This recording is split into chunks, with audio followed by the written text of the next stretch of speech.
A day and a life sa babaeng nagpuyo sa gawas pero pobre gyapon. So karon ubani ko ninyo na magluto sa mong paniudto kay gutom na kay kustanan. Wadi ko kay baon sa akong gusto kanon. Mo na nananaw lang ko sa fridge niya. Akong nakitaan kay kaning frozen na isda. So ato lang tanggalan sa iyang plastic pagkahuman atong asinan. Ambot lang di jud ko kay baw kung sakto ra ba na akong giasin pero pagkaluto okay ra man sakto ra man day sa lasa.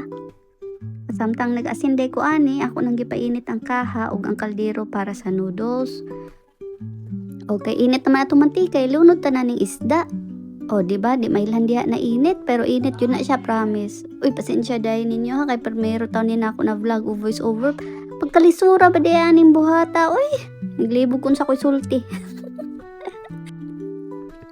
Nya kay luto namang likod ato nang balihon o pagka crispy na lang gid sa panit excited na jud kay kumukaon dahil sa datong noodles nalunod na din ako ang noodles no karon butangan na nato ani yang powder o kani iyahang oil na mo gyud niya nakapadag pa humot ani niya ay but unsay nga ani niya basta kay lami siya ganahan kay kuana niya jud o kinsay parehas na ako dinhi kada bitaw dili mahimutang na dili trapuhan ang kilid sa burner bisag kay baw ka ba na ang mantika kay masige gyapon nagpisik kay ngano wa pa na manugluto pero nindot gyapon kay na masig limpyo-limpyo kay nagkuha na day kog itlog sa fridge kay mo na nato ibutang diri sa noodles kay ganahan man ko nang akong noodles kay na itlog kay but lang mas lamian man jud ko kung naa siya itlog na nakabutang ay mao na gyud ni akong gipaabot no sus pwede na gid taong haunon akong isda pagkagwapa naman lang gid sa isda sus magini ambot lang kay mao jud ni akong paboritong kaunon jud na isda.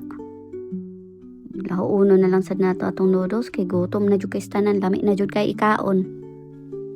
Magsukad na ta sa atong pagkaon kay akong tiyan di na gyud ni kapaabot gutom na jud kay tanan. Nagandam de kog patis ug suka na nay sili kay lami man kay isawsaw ni atong isda nang hanghang na sawsawan oy. Kung niabot ka din hidapita, ala, salamat. Kay sa pagpaminaw, kay wadyo ko nagdahom na mo agwanta anig tanaw video ha. Salamat!